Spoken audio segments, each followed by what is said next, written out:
जिलाधिकारी श्री नीतीश कुमार ने जनपद में संभावित बाढ़ प्रभावित क्षेत्रों का किया भौतिक निरीक्षण। राहत एवं बचाव कार्य हेतु तैयारियों का लिया जायजा। सभी संबंधित विभाग के अधिकारियों को दिए आवश्यक दिशा निर्देश। इस दौरान जिलाधिकारी द्वारा तहसील रुदौली के संभावित बाढ़ प्रभावित ग्राम मेहगू का पूर्वा का भ्रमण भौतिक निरीक्षण किया। इस दौरान जिलाधिकारी द्वारा तहसील रुदौली के संभावित बाढ़ प्रभावित ग्राम मंगहू का पूर्वा का भ्रमण भौतिक निरीक्षण किया तथा ग्रामीणों से स्थिति की जानकारी ली। इस अवसर पर तहसील द्वारा बताया गया कि संभावित बाढ़ को देखते हुए पर्याप्त संख्या में नावों की व्यवस्था कर ली गई है, जिससे आवश्यकता पड़ने पर बाढ़ प्रभावितों को सुगमता से सुरक्षित स्थल पर बनाई गई बाढ़ शरणालय में विस्थापित किया जा सके। इस दौरान जिलाधिकारी ने आशा से जिलाधिकारी द्वारा ग्रामीणों में क्लोरीन की गोली व ORS आदि की उपलब्धता की जानकारी ली तथा CHC प्रभारी अधीक्षक को ग्रामीणों को बेहतर से बेहतर स्वास्थ्य सुविधा उपलब्ध कराने तथा सरकार द्वारा दी जा रही विभिन्न सेवाओं को सुगमता से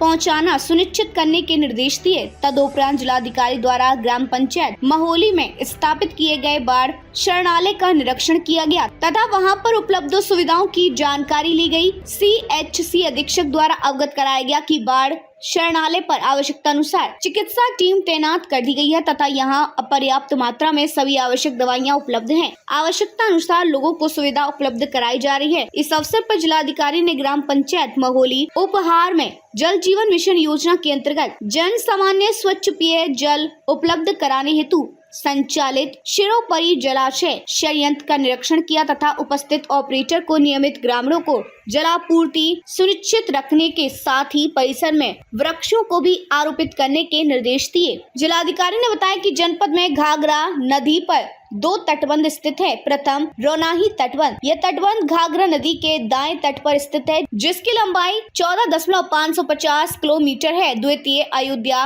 विल्वहरी घाट तटबंध 13.140 किलोमीटर है। उपरोक्त के अतिरिक्त तमसा नदी मढ़ा के बाएं तट पर गोसाईगंज शहर सुरक्षा तटबंध है, जिसकी लंबाई 5.340 किलोमीटर है। उपरोक्त तटबंध सुरक्षित है। जनपद में 3 तहसीलों यथा तहसील सदर के 10 गांव, नंबर 1 मांझा मुराडीहा अयोध्या, नंबर 2 मांझा मुराडीहा बस्ती, नंबर 3 मांझा सलीमपुर, नंबर 4 मांझा पूरे चेतन, नंबर 5 मांझा पिपरी संग्राम, नंबर 6 मांझा मरना, नंबर 7 मांझा रामपुर पूर्वा पुवारी, नंबर 7 मांझा रामपुर पुवारी, नंबर 8 मांझा काजीपुर, नंबर 9 मांझा मीरापुर ढाबा, नंबर 10 छावनी गौरा बारिक तहसील रुदौली के 7 गांव, 1 मुजेहना मजरे सराय नासिर, दूसरा पूरे महगू मजरे पसिया, तीसरा पूरे महगू मजरे संडरी, चौथा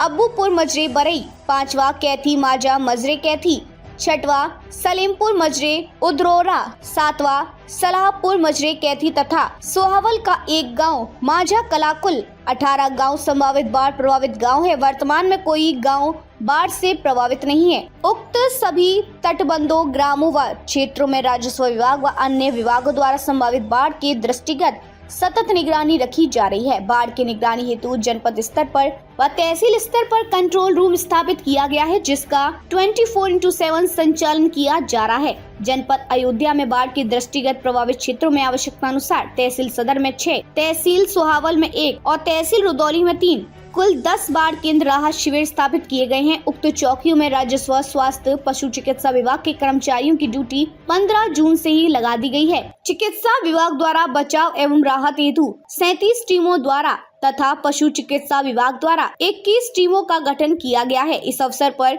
उप जिलाधिकारी रुदौली श्री प्रवीण यादव, तहसीलदार रुदौली, प्रभारी अधीक्षक सामुदायिक स्वास्थ्य केंद्र रुदौली सहित अन्य संबंधित अधिकारी उपस्थित रहे। सर, तमाम पानी छोड़े गए हैं और बाढ़ की स्थिति है, खतरे के निशान से सरयू ऊपर बह रही है, तो इसमें से किस तरह से नहीं, वर्तमान में सरयू नदी है जनपद अयोध्या में 92.73 मीटर का खतरे का निशान है और वर्तमान में 91.95 मीटर अभी चल रही है।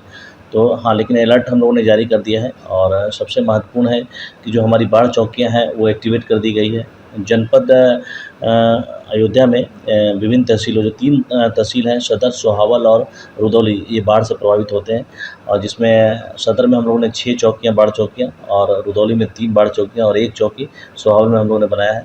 और आवश्यकता पड़ने पे जो हमारे पंचायत भवन है उसको भी हम लोग अस्थायी चौकी के रूप में यूज़ करते हैं। और सभी ग्रामीण क्षेत्रों में हमारे वेलनेस सेंटर भी बने हैं और एएनएम सब सेंटर्स भी बने हैं और बहुत सारे क्षेत्रों में हैं, उसका भी हम लोग प्रयोग करते हैं। तो काफ़ी बड़े पैमाने पे आधारभूत संरचना मौजूद है हमारे पास और उसको हम लोग एक्टिवेट किए हुए हैं। और सबसे महत्वपूर्ण है कि इस संदर्भ में जनपद स्तरीय स्टीयरिंग कमेटी की बैठक हम लोगों ने कर ली थी और सिंचाई विभाग, विद्युत विभाग और राजस्व विभाग सबके साथ बैठक हुई थी और सबको अपेक्षित तैयारी करने के लिए कहा गया था। और इसमें सीएमओ के साथ, सीबीओ के साथ भी बैठक हो चुकी है। स्वास्थ्य संबंधी जो भी समस्या बाढ़ के पश्चात होती है उसको हम लोग देखेंगे। तो जो बाढ़ के पूर्व की तैयारी हम लोगों ने कर दिया है। बाढ़ की स्थिति जब भी अगर आती है तो अलर्ट, हमारा पूरा सिस्टम अलर्ट है और हम लोग तत्काल रूप से राहत का कार्य करेंगे। और राहत सामग्री के संदर्भ में जो टेंडर की प्रक्रिया वो कंप्लीट हो चुकी है और हम लोग इस स्थिति में होंगे, अगर कभी भी आपदा आएगी तो हम लोग उस स्थिति में होंगे, तत्काल रूप से सप्लाई सुनिश्चित कर सकते हैं। और जो हमारे जनपद अयोध्या में सबसे महत्वपूर्ण है कि बोटों की संख्या पर्याप्त है और हम लोगों ने बोट और गोताखोर आइडेंटिफाई कर लिए हैं और किसी भी स्थिति में हम लोग बाढ़ से निपटने में तैयार रहें। और एसडीआरएफ की भी टीम हमारे यहाँ रेगुलर रूप से रहती है, जल पुलिस भी रहती है, तो उसके माध्यम से भी हम लोग कार्रवाई करेंगे। और जो हम लोगों का पूर्व से जो चिन्हित क्षेत्र है उस पे हम लोग विशेष सतर्क दृष्टि रख रहे हैं और इसके तहत हम लोग अग्रतर कार्रवाई करेंगे।